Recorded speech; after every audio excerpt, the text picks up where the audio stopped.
금일은 3분기 실적, 한샘과 LG화학에 대한 실적 발표가 있었고요. 그리고 테크윙이라는 종목의 실적 발표가 있었는데 두 가지 종목은 컨센서스 상회를 했고요. 테크윙이라는 종목은 컨센서스 하회를 했기 때문에 그 종목은 제가 10개에서 20개 정도 간추리는 작업을 통해 가지고 결국에는 자신의 수익을 증가시킬 수 있는 그런 종목을 보는 게 중요하다라고 봐요. 여러분들 수익률을 가장 끌어올릴 수 있는 하나의 방법이다. 어닝 서프라이즈를 보고서 그동안에 못 올랐던 종목이다라고 하면 거기에 대한 기관과 외국인의 베팅이 슬슬 시작될 수 있다. 그런데 가장 중요한 것, 이렇게 해도 시장이 무너지면 이건 어쩔 수 없어요. 지금부터 쭉 해서 한 달 반 이렇게 저평가된 종목들을 투자하겠다. 그러니까 어닝 서프라이즈 된 종목 중에서 그동안 좀 주가에 반영이 안 된 부분들 내지는 주가에 반영이 되었어도 더 올라갈 수 있다라고 했을 때는 이러한 부분들을 10개 종목에서 20개 종목 정도를 간추려서 그렇게 투자를 한다라고 하면 뭐 11월 중순 정도 실적 발표가 끝나는 때까지 좀 유효할 수 있는 종목들이기 때문에 그런 부분들을 참고를 하십사 합니다. 이런 거를 돈 주고 보거나 뭐 그럴 필요는 없어요. 그리고 제가 오픈된 정보들 같은 경우는 검증된 이야기고 과거 같이 투자하시는 분들 트레이딩 룸에서 꽤 수익을 굉장히 많이 내신 분들의 투자 방법들이거든요. 그렇기 때문에 여러분들이 참고를 하시면 굉장히 좋을 거예요. 그리고 저는 한 1,000만 불 정도의 가치가 있다. 한 100억 정도의 가치, 여러분들에게 제공하는 제 이러한 이야기들이 별거 없어 보일 수도 있어요. 뭐 잘 모르시는 분들은 별거 없어 보일 수도 있는데 중상위, 그러니까 시장에서 상위권의 수익을 내시는 분들 같은 경우는 아마 제 이야기들이 엄청난 이야기다라는 부분들을 조금은 인지를 할 거예요. 그리고 초보분들은 그냥 잘 모르시면 그냥 이런 식으로 되는구나. 그 흐름을 보시고서 계속적으로 보다 보면 주식시장이 이런 식으로 흘러 들어가는구나. 이런 부분을 오픈하는 게 여러분들하고 제로섬 게임에서 같이 붙는 부분들이 아니에요. 자, 여기 보시면은 한샘과 LG화학의 실적 발표가 있었고요. 한샘 같은 경우는 매출액이 5,100억대, 영업이익이 240억이 나왔고요. 이게 전분기 대비 매출이 마이너스 0.8%예요. 매출이 줄었죠. 영업이익은 조금 늘었다라고 하지만 전분기 대비 매출이 좀 줄었기 때문에 4분기를 좀 잘 봐야 돼요. 그리고 LG화학 같은 경우는 뭐 매출과 영업이익이 모두 전분기 대비 늘었고요. 그리고 전년 동기 대비해서도 모두 늘었다라고 하는데 영업이익이 비약적으로 증가를 했어요. 전년 동기 대비 150%가 넘고 요번에 50%가 넘는 57%의 영업이익이 늘었다라고 하지만 여기에 대한 리스크를 봐야 돼요. 한샘도 그렇고 LG화학도 그렇고 리스크를 보고 4분기가 어떻게 될 것인가. 왜냐하면 우리는 이렇게 종목들이 삼성전자, LG전자, 한샘, LG화학 이런 모든 종목들이 있는데 굳이 이거를 할 이유는 별로 없잖아요. 더 좋은 종목들이 있으면은 그 종목을 하기 때문에. 이번에 PER이라는 거는 영업이익이 이번 분기 3분기 240억이 나왔다. 그러면 1년 곱하기 4를 하면은 한 1,000억 정도, 1,000억이 조금 안 되게 영업이익이 나왔는데 지금 시총이 2조 7천억 정도 된다라고 하면 PER 시총에서 영업이익 1년 영업이익을 나누면은 한 멀티플 29배 정도가 적용이 된다라고 하면 글쎄요, 이게 대수주기 때문에 지금 그리고 시장에서 가장 핫하고 또 어떻게 보면 IT 반도체보다는 지금 환율적인 수혜를 조금 받는 부분들이 있기 때문에 왜냐하면 한샘이라는 거는 외국에서 원자재를 수입해다가 그렇게 해가지고 B2B라고 해가지고 비즈니스 투 비즈니스 기업 간 거래를 이야기를 하고 B2C라 그래가지고 비즈니스 투 컨슈머 기업과 개인 간 거래 원자재가 좀 가격 환율적인 혜택을 받을 수 있는 부분들이 있죠. 워낙 강세가 된다라고 했을 때 내수주들이 좀 부각될 수 있는데 그런데 전분기 대비 매출이 줄었다라고 하고 이게 원래 3분기에 리모델링 이러한 부분들을 많이 하고 겨울철엔 잘 안 하거든요. 제가 보는 바에서는 관심권 바뀌다. 외국인들이 아마 조금씩 팔고 나가지 않을까라고 조심스럽게 생각을 해요. 이 어닝 서프라이즈가 나왔고 그렇게 해가지고 뭐 영업이 괜찮게 나왔는데 얘네들이 물량을 던지고 나가지 않을까라고 조심스럽게 보고 있어요. LG화학 이거는 ESS라고 해서 전지 부분, 2차 전지, 에너지 저장 장치를 ESS라고 하는데 2차 전지 쪽에서 정부하고 LG화학하고 격태격하는 부분들이 있죠. 2차 전지가 비약적으로 성장을 하고 있는데 세계 1위로 지금 가고 있는데 그 브랜드 네임에 대한 평판에 대해서 문제가 발생한다라고 하면 굉장히 큰 타격이거든요.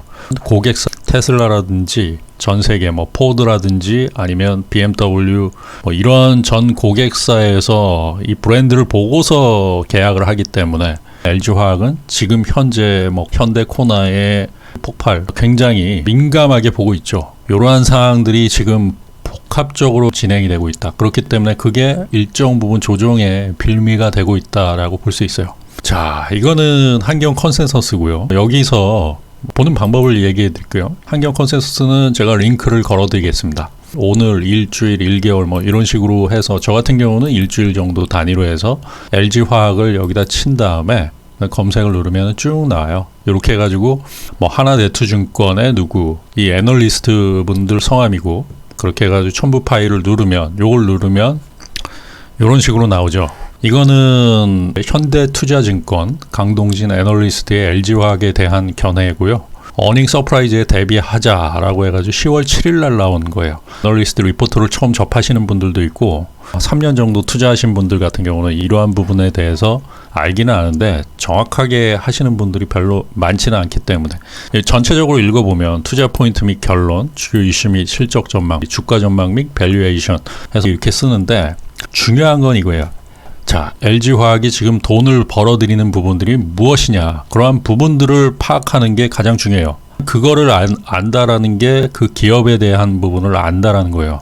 상세 실적 전망이라는 게 있어요. 이건 애널리스트 분들이 거의 이렇게 쓰시거든요. 매출액에서 차지하는 이 분야예요. 기초 소재 분야. 기초 소재라는 거는 석유화학, 그 다음에 첨단 소재 분야, 그 다음에 2차 전지, 생명과학, 팜한롱 이런 부분들이 있다라고 해서 과거에는 이 기초 소재, LG화학은 원래 석유화학 업체였죠.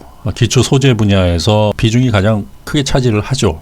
2020년 예상 전망이 15조 정도의 매출이 나올 것이다. 이렇게 해가지고 기초 소재, 첨단 소재, 2차 전지, 생명과학, 팜한농 이러한 부분으로 이루어져 있다. 5가지로 이루어져 있는데 그 중에 가장 중요한 게 기초 소재와 첨단 소재 그리고 2차 전지다. 근데 여기 보시면은 이 2차 전지 ESS 쪽이 지금 많이 성장을 하고 있죠. 53% 정도가 올해 성장을 할 것이다 라고 보고 있고 2차 전지의 성장이 지금 주가를 이끌고 있는데 현대자동차의 코너가 발생이 됐기 때문에 그것이 어떻게 적용이 될 것인지는 이제 명일부터 애널리스트 분들의 리포트가 계속적으로 나올 거예요. 이 실적에 대한 리포트와 4분기에 대한 리포트들, 그 불확실성 이러한 부분들이 계속적으로 나오면서 얘가 그 목표 주가를 낮출 수 있냐 아니면 더 갈 수 있냐. 지금 목표 주가가 거의 100만 원대로 접어들었는데 기관이나 외국인 투자자들이 그런 부분들을 참고를 하죠.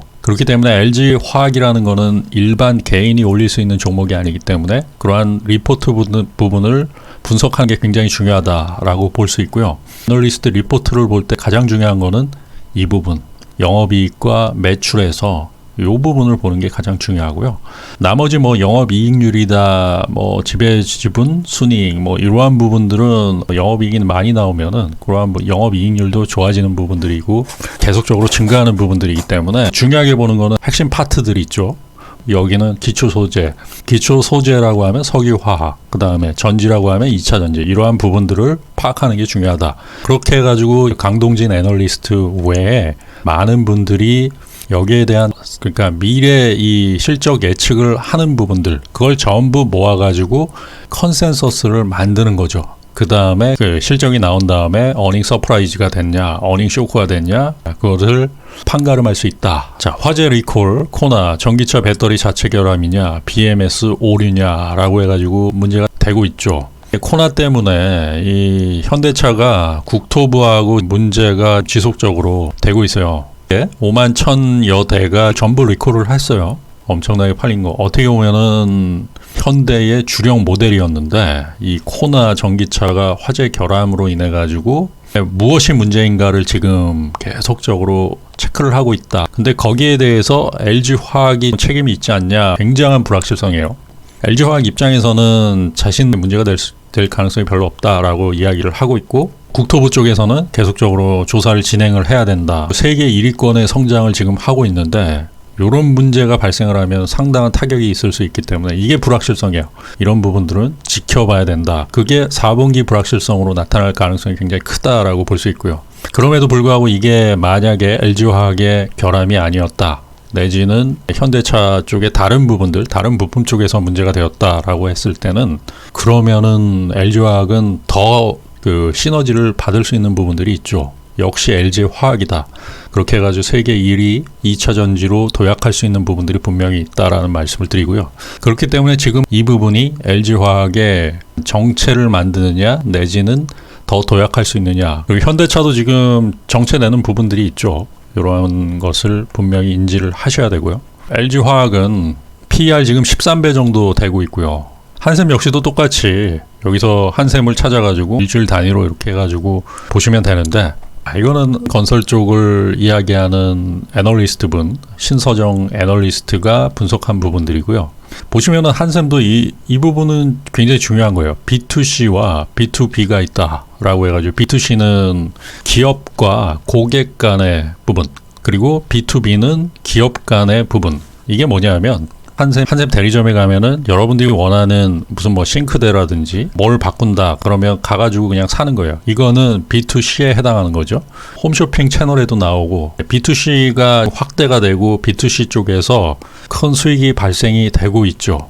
과거에는 동네 리모델링 업체를 통해 가지고 동네에서 한샘에서 싱크대만 바꾼다라고 했을 때 싱크대는 한샘 거를 이렇게 써가지고 하고, 그런데 그게 단가가 좀 높기 때문에 고객과 연결되기가 쉽지는 않았거든요. 동네에 리모델링 업체를 가면 거기도 아웃소싱을 통해 가지고 어디건 어느 쪽을 쓰고, 이제는 한샘이 과거와는 다르게 집안에 리모델링을 한다라고 했을 때 한샘 전체적인 부분들로 체크를 해가지고, 그리고 고객과 직접 연결을 하는 거죠. 동네를 통하지 않고 한샘을 직접 통해 가지고 한샘이 전화 와가지고 거기에 대해서 사람이 들어와서 전체적인 체크를 하고 그 금액적인 부분을 뽑고, 아웃소싱이 아니라 모든 한샘 브랜드가 있는 그러한 제품들을 전부 집어넣는 그러한 상황이죠. 이게 바로 B2C 모델, 고객과 기업 간의 직접 연결되는 부분들이요. 그러면서 얘네들이 굉장히 컸어요. 그리고 이 홈쇼핑을 통해서도 그러한 부분들을 맞춰가지고 판매를 하고 상당히 지금 강화되고 있다. 그게 한샘의 영업이익을 높이는 부분들이었다라고 볼 수 있고요. PER이 29.05배예요. 저는 이거 이렇게 29.05배, 지금 아무리 얘네들이 지금 실적이 잘 나왔다라고 하고 차트를 보시면은 일봉 차트로 거의 신고가, 7월에 신고가를 지금 뚫고 있는 상황들이고, 주봉으로도 상당히 지금 좋아요. 그런데 매출이 좀 줄어드는 부분들이 있기 때문에 일정 부분 정체가 될 수도 있는 부분들이기 때문에, 그리고 4분기를 좀 봐야 되고, 4분기 같은 경우는 주택사업 쪽이 좀 정체되는 부분들이 있을 거예요. 2분기, 3분기가 보통 정점이거든요. 이사도 굉장히 많이 오고, 리모델링 같은 경우도 많이 하고, 또 전체적으로 뭐 주택사업들이 활성화되는 게 2, 3분기이기 때문에 4분기 쪽은 좀 지켜봐야 되고, 이 애널리스트 리포트들, 앞으로 리포트들이 계속 쏟아질 거예요. 실적이 예측치보다는 잘 나왔지만, 그렇지만 지금 PER 29배라고 하면 부담스러운 부분들이 있기 때문에 보수적으로 보는 제 입장에서는 깊게 보지 않고 있다. 그리고 LG화학, 분사, 여기에 대해서 그 주주분들 반발하는 분들도 있고 여러 가지 복잡해요. 근데 ESS 쪽에 대한 부분이 조금 문제가 있어가지고 목표 주가가 하향될 수도 있는 상황이고, 그렇기 때문에 기관과 외국인이 이것을 어떻게 볼지를 지켜봐야 돼요. 그리고 유동성이 끝나면 LG화학도 상당히 조정을 받을 수 있기 때문에 이 유동성이 어디까지 갈지 그러한 부분들을 조금 지켜봐야 되지 않나라고 봅니다. 자, LG화학을 보면 일봉상으로 뭐 지금 67만 원에서 왔다 갔다 하고 있는데요. 목표 주가가 막 100만 원까지도 돌파를 했어요. LG화학 자체가 실적은 굉장히 잘 나왔죠. 실적은 지금 영업이익이 9천억이 나왔고 7조 5천억의 매출이 나왔으니까 PER이 13배 정도라고 하면은 계속 고속 성장을 하고 있다라고 볼 수 있고 2차 전지 부분이 핵심이에요. 뭐 석유화학 부분들이 앞으로 실적을 견인할 수 있다라는 것도 큰 장점이에요.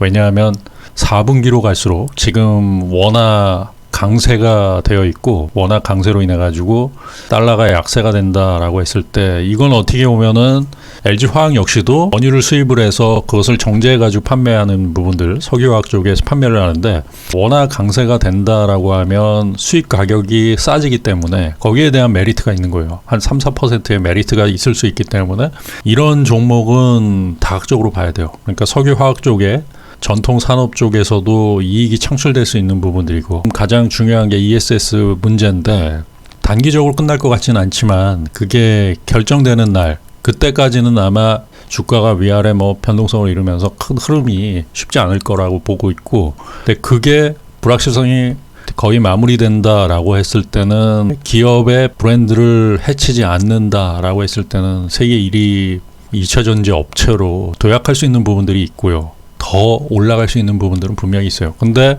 문제는 뭐냐면 여기서도 유동성, 이게 현재 유동성 시장에서 올라가는 상황이었기 때문에 이 유동성 시장에서 상당한 힘을 발휘한 거예요. 그렇기 때문에 이 유동성이 깨진다라고 하면 과거에 2011년도 그랬거든요. 58만 원까지 갔다가 얘가 갑자기 또 석유화학 업황 또 그리고 2차 전지는 지지부진했다라고 해가지고 그건 이슈에 의해서 움직인 거고 석유화학 업황이 좀 무너지면서 11년도 국제유가 또 하락하고 2012년 13년 막 그러면서 엄청나게 하락했죠. 20만 원까지 급락을 했었으니까 3분의 1 토막까지는 알 수 있는 거고 그렇기 때문에 이 종목은 국제유가 석유화학 전통산업의 업황이 가장 중요한 것이고 한참 수익을 내고 있는 ESS 부분, 2차 전지 부분에서도 그러한 부분들을 잘 지켜봐야 된다. 리스크는 있다라고 하지만 지금은 싸다라고 봐요. 13배 정도라고 하면 이 프리미엄이 지금 실적으로 보면